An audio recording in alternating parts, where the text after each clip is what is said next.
بسم اللہ الرحمن الرحیم۔ السلام علیکم۔ جس دن میں سویڈن آیا تھا اسی دن سے میرے دوستوں نے مجھے بتانا شروع کر دیا کہ آپ سب سے پہلے جو کام کریں وہ اپنی بینک آئی ڈی کا بندوبست کریں۔ تو میرے لیے ایک بینک آئی ڈی بالکل ایک نئی چیز تھی۔ اٹلی کے اندر جہاں سے میں تشریف لے کے آیا ہوں وہاں پہ بینک آئی ڈی کا تصور ہی نہیں تھا۔ اب شروع میں تو مجھے سمجھنا ہے کہ بینک آئی ڈی ہے کیا، جب لوگوں نے سمجھایا کہ یہاں پہ ہر کام کرنے کے لیے ہر ڈپارٹمنٹ میں اپلیکیشن بھیجنے کے لیے اپنا کرائٹیریا چیک کرنے کے لیے آپ کو بینک آئی ڈی کی ضرورت ہے، تو اس کے بعد مجھے سمجھ آیا کہ لائف میں کتنی زیادہ امپورٹنٹ ہے۔ سویڈن کے اندر بیسیکلی دو ٹائپ کی بینک آئی ڈی ہوتی ہے۔ میں معذرت چاہتا ہوں کہ میرا ابھی تک زکام ٹھیک نہیں ہوا، گلا تھوڑا خراب ہے، اس کے باوجود میں بولنے کی کوشش کر رہا ہوں۔ سویڈن میں بیسیکلی دو طرح کی بینک آئی ڈی ہوتی ہے، ایک کو ہم بینک آئی ڈی کہتے ہیں، دوسرے کو ہم فریا کہتے ہیں۔ جو بینک آئی ڈی ہے اس کو نارملی سارے بینکس اس کو کنٹرول کرتے ہیں، فریا کو سٹاک ایکسچینج کنٹرول کرتا ہے۔ اب آپ دیکھیں کہ یہ ملک جو ہے یہ سوشل ڈیموکریٹک ملک ہے، جس طرح میں بار بار ہر پروگرام میں ریپیٹ کرتا ہوں کہ یہاں پہ جب سوشل کی بات کرتے ہیں تو یہاں پہ گورنمنٹ کی طرف سے پبلک کو بہت زیادہ رائٹس دیے جاتے ہیں، ان کی ہر چیز کا خیال کیا جاتا ہے۔ لیکن یہ عجیب بات ہے کہ جہاں پہ ملک کا جو سب سے اہم نظام ہے جس کو ہم بینک آئی ڈی کہتے ہیں، کہ جو آپ کی آئیڈینٹیفیکیشن ہے اس کو گورنمنٹ کنٹرول نہیں کر رہی بلکہ اس کو بینک کنٹرول کر رہے ہیں۔ اب کیا ہوتا ہے کہ جب آپ کو بینک آئی ڈی چاہیے تو آپ کو بینک میں یا تو اکاؤنٹ کھلوانا پڑتا ہے، ان کے منتے ترلے کرنے پڑتے ہیں۔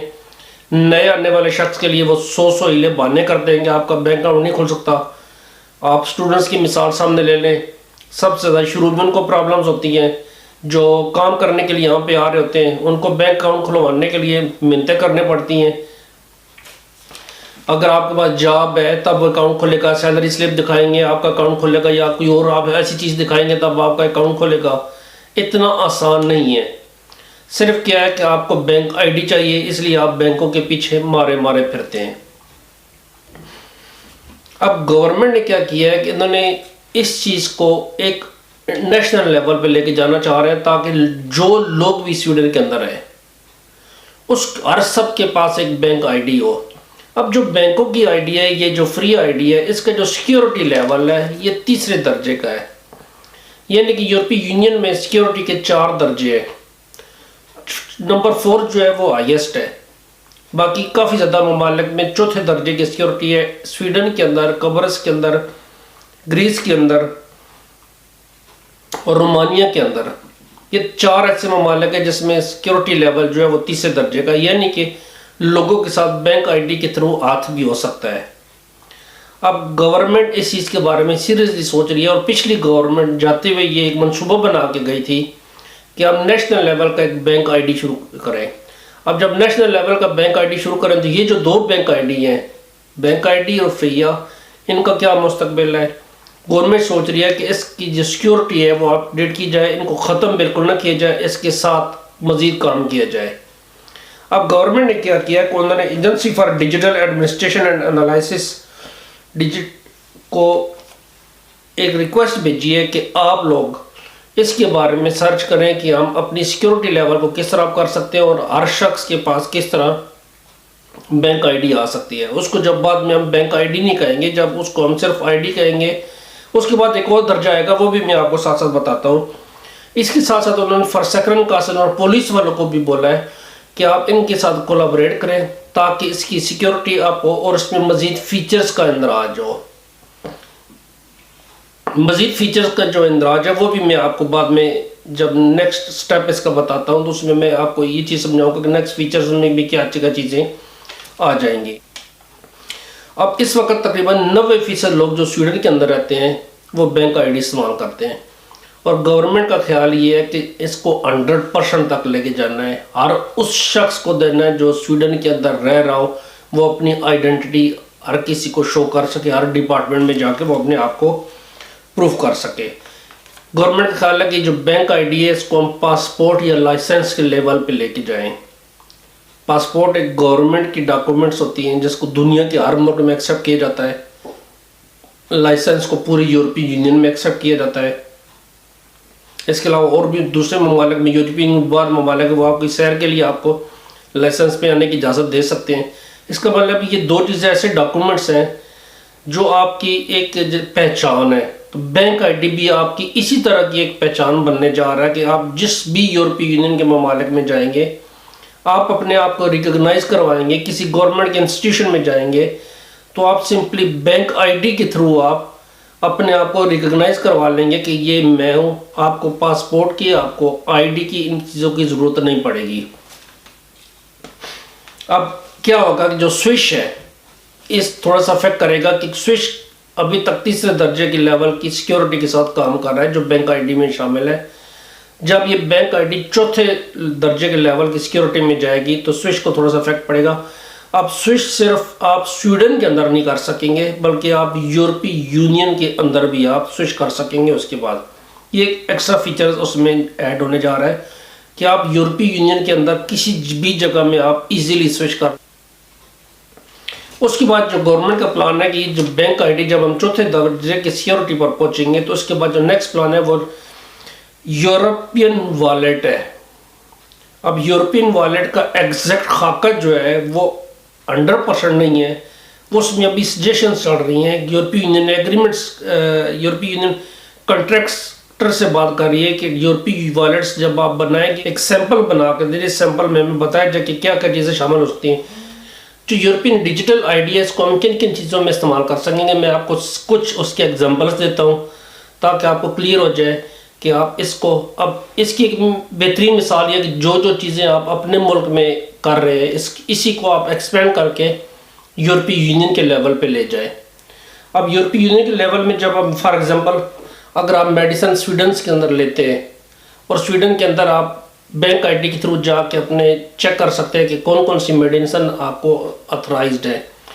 یہی میڈیسنز پھر آپ کو یورپی یونین کے لیول پہ مل جائیں گی۔ مثلا آپ سویڈن سے آپ چلے گئے جرمنی میں جا کے جو میڈیسن آپ کو یہاں پہ مل رہی تھیں وہ میڈیسن آپ کو جرمنی سے بھی مل سکیں گی، کیونکہ آپ یورپین ڈیجیٹل آئی ڈی کے تھرو ریکگنائز کروا کے آپ بتا سکیں گے ان کو کہ دیکھیں جی یہ میڈیسن میں یوز کر رہا تھا، مجھے یہ میڈیسن یہاں پہ بھی اتھرائز کرے، آپ میڈیکل سٹور سے میڈیسنز لے سکتے ہیں۔ ایک یہ مثال ہوگی۔ اس کے بعد آئی ڈی کارڈ یا میڈیکل سرٹیفکیٹ، میں نے آپ کو پتا آئی ڈی کارڈ حاصل کرنے کے لیے یا ایڈریس چینج کرنے کے لیے یا آپ ایک ملک سے دوسرے ملک میں جب آپ شفٹ ہوتے ہیں، آپ ریزیڈنٹ اپنا شفٹ کرتے ہیں تو وہاں پہ آرام سے آپ بینک آئی ڈی کے تھرو آپ شفٹ کر سکتے ہیں، ان کو بتا سکتے ہیں کہ باقی یہ میں ہوں جو کر رہا ہوں، بجائے کہ اس کے آپ کمون میں جائیں اور بتائیں کہ جی میرا آپ ریزیڈنٹ یہاں پہ چینج کریں۔ انکم ٹیکس آپ ریٹرن آپ فائل کر سکتے ہیں، آپ اپنا بینک اکاؤنٹ یورپی یونین کسی ملک میں جس میں بھی آپ شفٹ ہوتے ہیں وہاں پہ ایزیلی آپ اسی بینک آئی ڈی کے تھرو آپ کھول سکتے ہیں۔ اس کے بعد کسی بھی یونیورسٹی یا کالج میں آپ نے داخلہ لینا ہے یا آپ کے بچوں نے داخلہ لینا ہے تو آپ bank I D European I D کے تھرو اپنے آپ کو ریکگنائز کروا سکتے ہیں، اپنی ایج ثابت کر سکتے ہیں۔ آپ کرائے پہ آپ نے کار لینی ہے یا کوئی بھی آپ نے کام کرنا ہے جس کے اندر آپ کی آئیڈینٹیفیکیشن چاہیے تو آپ اسی یورپین بینک آئی ڈی، میں بینک آئی ڈی اس کو بار بار سے یوز کر رہا ہوں کہ سویڈن کے اندر ہم بینک آئی ڈی یوز کرتے ہیں، ڈیجیٹل آئی ڈی جس کو ہم بولیں گے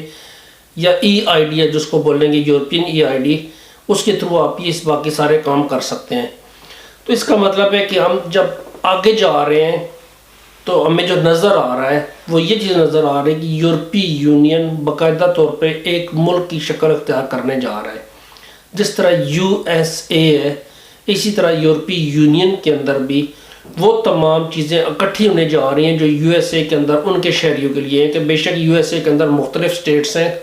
کچھ سٹیٹس کے نیچے ان کے اپنے اپنے لاز ہیں، لیکن میجارٹی جو چیزیں جو کامن ہیں سٹیٹس میں سیم چیزیں یورپی یونین کے اندر بھی ہونے جا رہی ہیں۔ اب اس میں کیا ہوگا کہ جو انفارمیشن ہے کسٹمرز کی وہ تمام ایک ڈیٹا بیس پہ اکٹھی ہو سکتی ہیں۔ آپ کی جو انفارمیشن ہے وہ دوسرے ملک میں جہاں پہ آپ شفٹ ہوں گے، موو کریں گے، ان کے پاس بھی آپ کی انفارمیشن آ سکتی ہیں، لیکن اس کے لیے یورپی یونین یہ سوچا ہے کہ آپ کی انفارمیشن کو لمٹس دیں گے، جو چیزیں آپ خود شیئر کرنا چاہیں گے کسی دوسرے ملک کے ساتھ صرف وہ چیزیں شیئر ہوں گی، باقی چیزیں شیئر نہیں ہوں گی۔ اب اس میں یہ بھی ہو سکتا ہے کہ آپ اس یورپین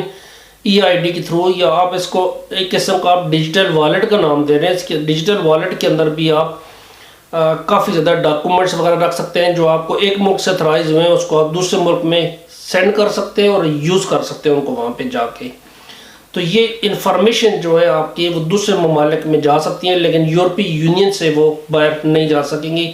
یورپی یونین کی جو انفارمیشن ہے وہ امریکہ یا کوئی اور ملک ان کو اپنے پاس نہیں رکھ سکے گا. تھوڑا سا سمجھنا ہے اس کو مشکل ہے، اوکھا ہے پنجابی میں جس کو آپ بولتے ہیں، لیکن جو وقت سامنے آئے گا اس کے مزید فیچرز بڑھتے جائیں گے. ابھی تو یہ سجیشنز میں چل رہا ہے کہ ان کی سجیشنز کیا کیا ہو رہی ہیں، کیا کیا چیزیں اکٹھی کر رہے ہیں. ممکن ہے جب اس کو شیپ دیں اگلے سال کے اینڈ تک یا اگلے سال کے درمیان تک، اس کے بعد کلیئر ہو جائے کہ کیا کیا چیزیں ایک ملک دوسرے ملک کے ساتھ شیئر کر رہا ہے، یا ایک بندہ اپنے ای آئی ڈی کے تھرو یا ڈیجیٹل آئی ڈی تھرو یا ڈیجیٹل والٹ کے تھرو وہ دوسروں کے ساتھ محکموں کے ساتھ دوسرے ممالک کے ساتھ کیا کیا شیئر کر سکے گا. بہرحال ایک انقلاب آ رہا ہے، آہستہ آہستہ زندگی بہت آسان ہوتی جا رہی ہے، اور ہر وہ شخص جو یورپی یونین کے اندر رہتا ہے، لیگلی طور پر رہتا ہے، اس کو ایک آئی ڈی ملے گی. اس ڈیجیٹل آئی ڈی کے تھرو وہ کسی کا محتاج نہیں ہوگا، آپ بینکوں کے محتاج نہیں ہوگے ان کی منتیں کرنے کے. آپ ہر جگہ پہ جا کے اپنی آئی ڈی کے تھرو، اس ڈیجیٹل آئی ڈی کے تھرو سارے کام کر سکیں گے، جو کام آپ ایک پاسپورٹ کے ساتھ یا اپنے لائسنس کے ساتھ یا اپنے I D card, normal I D کے ساتھ کارڈ کے ساتھ کر سکتے ہیں. میرے لیے دعا کیجیے گا، اپنا خیال رکھیے گا. اللہ حافظ.